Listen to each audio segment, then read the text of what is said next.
Bonjour, Sarah Berthiaume. Bonjour. Merci de nous rejoindre. Ici Richard de Dessanet pour Francophone Amérique. Nous rejoignons j'allais dire scénariste, une auteure qui a un travail, une tâche incroyable à réaliser. Il s'agit donc de théâtraliser, est-ce qu'on peut dire ça? Oui, je pense qu'on peut dire ça. Le roman de Madame, elle a un nom incroyable, Anaïs Barbeau-Lavalette, La femme qui fuit. Alors ça, vous connaissez sans doute. Je vous écoute là-dessus. Pourquoi avoir choisi ce roman-là?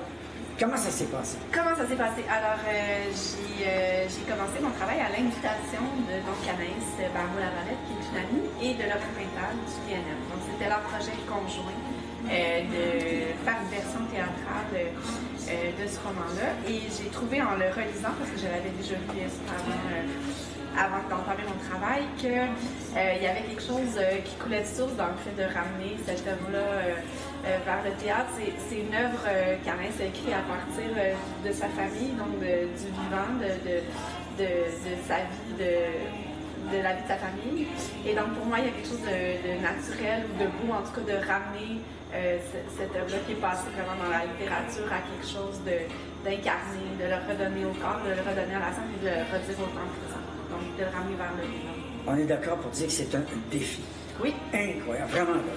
Oui. Un roman qui est complexe. Oui. Je vous écoute là-dessus. Oui, c'est un roman qui est complexe, qui aborde l'histoire avec par plusieurs strates, je dirais. C'est l'histoire intime, mais c'est la grande histoire aussi. Ça brosse vraiment un portrait de notre identité collective du Québec, de la grande noirceur à l'époque de refus global.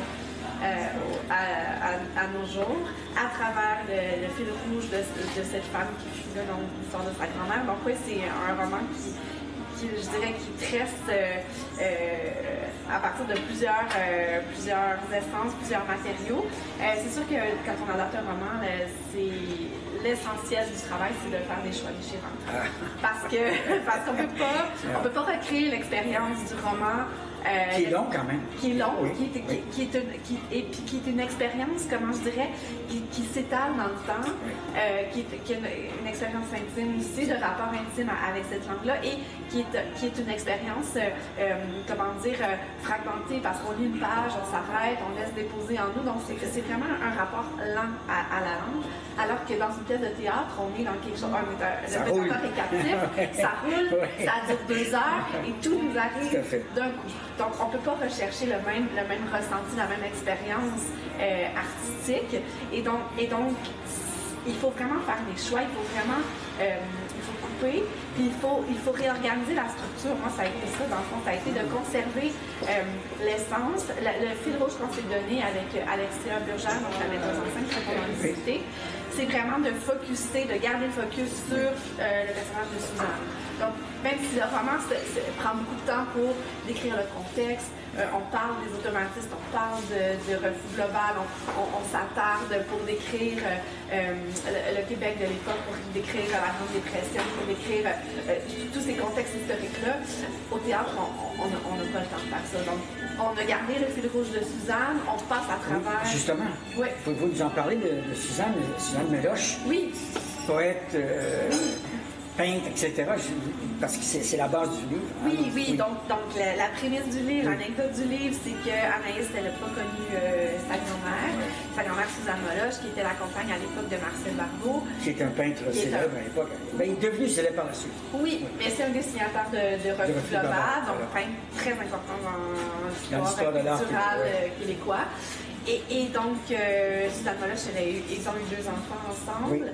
Et parce qu'elle était incapable de poursuivre sa vie artistique, de vivre sa vie de femme même, elle a fini par abandonner ses 2 enfants en bas âge, donc à 3 ans et à 1 an. Et c'est cet abandon-là qui est vraiment la rupture et qui a marqué la vie de la mère d'Anaïs, et qui fait qu'Anaïs n'a jamais rencontré cette grand-mère-là, ou très peu en fait. Elle n'a pas connu, disons. Et à la mort de sa grand-mère, Anaïs, alors qu'elle est enceinte de sa fille, elle a décidé de réécrire son histoire, en tout cas d'en apprendre plus sur elle, de faire un processus, je dirais, de... Presque une enquête, hein? Non, oui, elle a engagé une détective privée. Mais ça a été discuté, non? En fait, c'est une journaliste qui a fait... Oui, qui a fait une genre d'enquête littéraire sur la vie de sa grand-mère, qui lui a fourni des matériaux sur les étapes de sa vie. Et Anaïs, à partir de ces matériaux-là, elle a fait un acte, je dirais, d'imagination, mais aussi d'empathie. Elle a fait l'exercice de refaire la vie de sa grand-mère pour se rapprocher d'elle, pour la comprendre et, ultimement, pour lui pardonner, pour comprendre ce qui a mené à cet acte-là. Et pour moi, le roman, c'est vraiment ce processus-là. Et le roman commence comme ça, elle est très loin, elle la voit de loin, elle dit « Attends-moi, j'arrive », et donc elle se met dans sa peau, elle comprend dans quel retranchement ce contexte historique-là le mener, c'est-à-dire l'incapacité de la pauvreté extrême, l'absence d'espace pour être une femme, pour être une artiste, pour créer, être invisibilisée par les hommes autour d'elle, mais son mari aussi, vraiment ne pas avoir de place dans la société, ce qui l'a mené à jeter cet acte qui demeure impardonnable, qui est une déchirure, mais en même temps, elle arrive presque à nous la rendre pardonnable, en tout cas. D'une certaine façon, c'est vrai. D'une certaine façon, même si c'est très confrontant. Moi, chaque fois que j'ai lu le roman, la scène de la grand-mère, on est mal, moi je fais mal. On la lit, puis on est comme, c'est ça n'a pas de bon sens. C'est insupportable, mais en même temps, je pense que c'est un pouvoir, Anaïs, ça touche à vraiment un pouvoir de la littérature, qui est d'ouvrir une brèche dans le réel, puis de le transcender, puis de nous le rendre plus... Est-ce qu'on pourrait un petit peu préciser, juste avant, on a parlé de son mariage, du fait qu'elle a des enfants, mais avant ça, elle vient d'un milieu francophone, pauvre. Parle-nous ça un petit peu, là. Elle vient d'un quartier francophone d'Ottawa. Oui.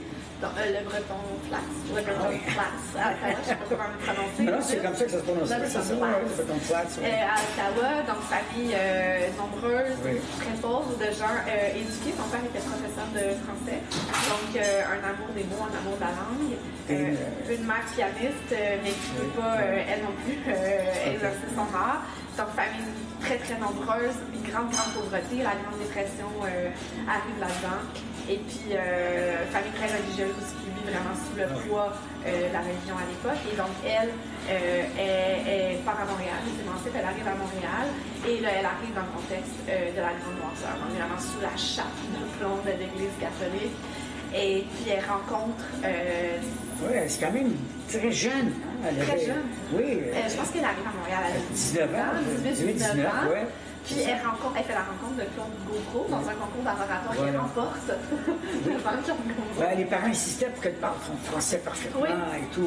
Voilà. Son père. Ça explique cela. Exact. Et puis donc elle va Gauvreau dans un concours d'oratoire et puis c'est lui qui l'introduit dans ce groupe-là. Le groupe Bourgeois et compagnie. Bourgeois et compagnie. Donc les automatistes en amont, là, si on veut, de Refus Global. Donc elle va s'accopiner avec eux. Ils vont l'ouvrir à l'art culturel, à la recherche, à la danse, à vraiment cette puissance-là. Liberté d'esprit, liberté des corps aussi. Liberté des corps, tout ça. Et puis voilà, puis c'est là qu'elle va faire la rencontre de Marcel Darbo. Et puis c'est là aussi qu'elle va développer, d'une part, sa pratique de poète, parce qu'elle était poète. Oui. Elle a publié des livres dont les horreurs féminines, des recueils de poésie. Oui. Je pense que c'est son... je pense que c'est son recueil le plus important, je n'en connais pas d'autres, moi. Les horreurs féminines, donc il va avoir des extraits dans le spectacle. Oui, c'est une belle idée, ça, super. Oui, on voulait faire entendre cette parole-là. Justement, l'angle, je voulais en parler de ça. L'angle que vous allez prendre, c'est lequel? Celui d'Anaïs, ou celui de sa mère ou de la grand-mère? D'approche dans votre écriture. Oui, mais je suis restée dans l'adaptation dans une langue qui est très proche de celle du roman. C'est-à-dire que c'est donné presque que de l'emprunt aux phrases qui sont déjà écrites dans le roman que j'ai réorganisé. Dans le roman est écrit à la deuxième personne, donc c'est au-dessus. C'est ça que je voulais... Donc on garde une trace de vraiment cet acte-là de la petite fille qui s'adresse à sa grand-mère pour réinventer son histoire. Et donc, on trouvait que c'était fondamental de le garder dans la pièce de théâtre aussi. Donc, dans la pièce, il y a vraiment une narratrice qui va s'adresser, qui va parler au-dessus, donc raconter l'histoire au-dessus. Par contre, le choix un peu radical qu'on a fait, pour s'éloigner d'un rapport réaliste, donc de juste une dramatisation des scènes du roman, c'est que ça va être une œuvre chorale. Donc, on a une immense distribution de 17 interprètes.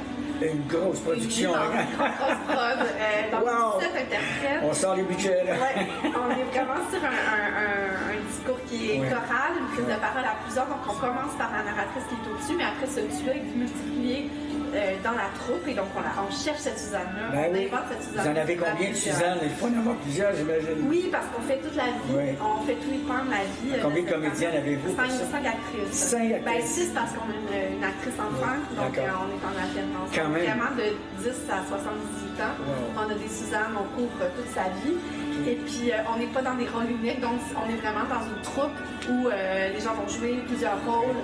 Et puis, on est dans un rapport très pictural aussi, comme on travaille à partir de... On a essayé de s'inspirer ou de s'imprégner de l'esprit des automatistes, qui était un esprit qui refusait le réalisme, puis qui était dans vraiment la transposition, du langage intérieur. Hein, du langage intérieur, exactement. Donc, c'est je me souviens plus, la transposition non figurative du langage de l'intérieur. Exactement. C'est ça, Donc, bien sûr, on a un aspect narratif parce qu'on raconte l'histoire de cette femme-là, mais en même temps, on voulait que notre approche de ça, comment dire, langue formelle qu'on adressait, c'était quelque chose qui n'était pas conventionnel, qui n'était pas classique. Donc, on est dans quelque chose de pictural. Avec les corps, on va essayer de reproduire des images, de faire de la peinture. On va être dans vraiment une liberté de créer. En fait, il n'y a presque pas de décor. Tout est créé à partir des corps, des voix, des acteurs. On est vraiment dans l'art vivant, l'art incarné. Il y a une puissante sensualité dans ce roman. Des moments d'intimité, mais racontés avec une certaine poésie, une élégance, je dirais même. Ouais. Comment vous avez rendu ça? Qu'est-ce que vous allez faire? Comment vous allez rendre ça? Dans notre approche, dont je parlais justement picturale, on a plusieurs danseurs qui font partie de la troupe. Donc, on est allé chercher des interprètes vraiment issus de l'art contemporain, dont je dirais le premier langage, c'est pas un langage... ça va être le corps qui bouge. C'est le corps qui bouge. Donc, je pense que pour ces morceaux-là, on a choisi de les aborder dans un angle qui n'est pas du tout graphique ou réaliste, mais vraiment dans la sensualité des corps. Et dans la transposition aussi. On est vraiment dans quelque chose qui se rapproche de la danse pour évoquer et la peinture et, par exemple, des scènes d'art. Mais on ne verra pas de peinture sur la scène comme telle. Je ne pense pas. Je peux pas, peut-être qu'il va y avoir de grandes surprises en mettant en scène, mais pour le moment,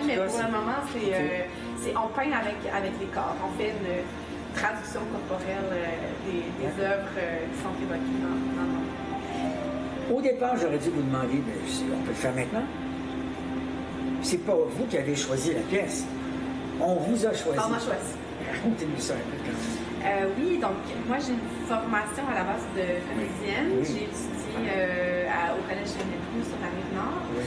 Et puis je suis venue par l'écriture parce que j'ai gagné un concours qui s'appelle les Prix d'or, un concours d'écriture dramatique lors de ma dernière année. Et puis c'est comme ça que ma pratique d'écriture s'est lancé, on peut dire. C'est lancé, c'est décliné. Oui. Et puis j'ai rencontré Anaïs parce qu'une de mes pièces de théâtre qui a beaucoup marché quand même, qui s'appelle Funny Style. Oui. On travaille encore, c'est long en cinéma, les délais, mais en tout cas, on travaille sur une adaptation en scénario pour faire un long métrage. Et c'est Anaïs qui va réaliser ce projet-là. Donc, on s'est rencontrés autour de cette parole-là. Elle m'a, suivi dans mon adaptation vers le scénario. Et puis, donc, on s'est rencontrés autour de ce projet-là, on s'est dynamisé, on a développé cette complicité. Et donc, quand il est venu le temps pour elle de trouver quelqu'un pour transposer son livre vers le théâtre, elle a pensé à moi. Donc, ça me touche assez ce mouvement-là parce que c'est comme si on s'était échangé nos œuvres à quelque part. Et puis en fait, les deux actrices, pas les deux actrices, mais Catherine Deléan, une des actrices qui va faire partie du spectacle, c'est la meilleure amie d'Anaïs, donc c'est son amie de longue date. Et Alexia, que moi je connais par le théâtre, qui est une metteuse en scène que j'adore, c'est son amie de longue date aussi. Donc on s'est comme retrouvés un peu autour de ça. Une famille presque. Une famille, voilà. Question très bizarre peut-être, puisque vous êtes une ancienne comédienne. Oui. Là, vous ne jouerez pas dans cette pièce. Non. Mais voici ma question. Est-ce qu'il y a un des personnages ou une étape de Suzanne que vous aimeriez jouer si on vous en donnait la possibilité? Ah, wow! Parce que c'est vous qui écrivez les paroles, les dialogues et tout. Là, il doit y avoir un moment là, qui doit vous toucher en particulier, que vous aimeriez assumer vous-même comme actrice, comme comédienne. Je sais certainement pas, comme on disait, la scène de l'abandon, pour moi, c'est très dur. C'est très dur. C'est très douloureux. Fait que certainement pas cette scène. Je pense que j'aurais du mal à la jouer soir après soir. J'ai des enfants en bas âge aussi, donc c'est vraiment déchirant. Je pense que je dirais, ça fait pas partie du roman, mais je pense que les poèmes, moi je suis très sensible à la poésie. J'aime beaucoup lire la poésie. Donc je pense que j'aimerais lire ces poèmes-là. Alors, c'était une période au début de sa vie avec Raymond, pas Raymond, mais Barbeau, M. Barbeau, son prénom m'échappe. Marcel Barbeau. Ouais. Là où elle écrivait, ouais. Ça serait une période où vous pourriez prendre ces moments-là dans la pièce, vous pourriez assumer. Si vous étiez comédienne dans la pièce. Oui, bien c'est ça, ça fait longtemps que j'ai pas joué. Je suis très à l'aise dans ma posture, triste. Mais s'il fallait là, faire un caméo pour venir lire un poème, ça je le ferais. Écoutez, on va se laisser là-dessus. On va vous demander, parce que je suis plus sûr que ça ne sera pas un problème, de nous lire un petit passage de la femme qui fuit. Et puis, on va se retrouver à un moment donné. On vous souhaite bonne chance pour cette incroyable écriture que vous devez nous livrer pour l'automne, je crois. Oui, c'est à l'automne, c'est la première pièce au TNM l'automne prochain. On ouvre la saison 2024-2025. Merci beaucoup, Sarah Berthiaume. Avec plaisir. À bientôt. À bientôt. Alors, l'extrait que j'ai choisi de lire, c'est le début, qu'on va retrouver presque tel quel dans la pièce. La première fois que tu m'as vu, j'avais 1 heure. Toi, un âge qui te donnait du courage. 50 ans, peut-être.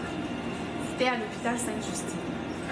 Ma mère venait d'accoucher de moi, sa fille, son premier enfant. Je t'imagine qui entre, le visage rond comme le nôtre, tes yeux baignés de courbe. Tu entres sans t'excuser d'être là, le pas sûr, même si ça fait 27 ans que tu n'as pas vu ma mère.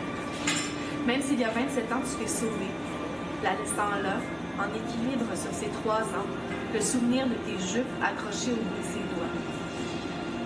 Tu t'avances d'un pas posé. Ma mère a les joues rouges. Elle est la plus belle du monde. Comment as-tu pu t'en passer? Comment as-tu fait pour ne pas mourir à l'idée de rater ses comptines, ses menteries de petite fille, ses dents qui branlent, ses fautes d'orthographe, ses lacets attachés toutes seules, puis ses vertiges amoureux, ses ongles vernis puis rongés, ses premiers Roman Coke? Où est-ce que tu t'es caché pour ne pas y penser? Là, il y a elle, il y a toi, et entre vous deux, moi. Tu ne peux plus lui faire de mal parce que je suis là. Est-ce que c'est elle qui me tend à toi, toi qui étires tes bras vides vers moi?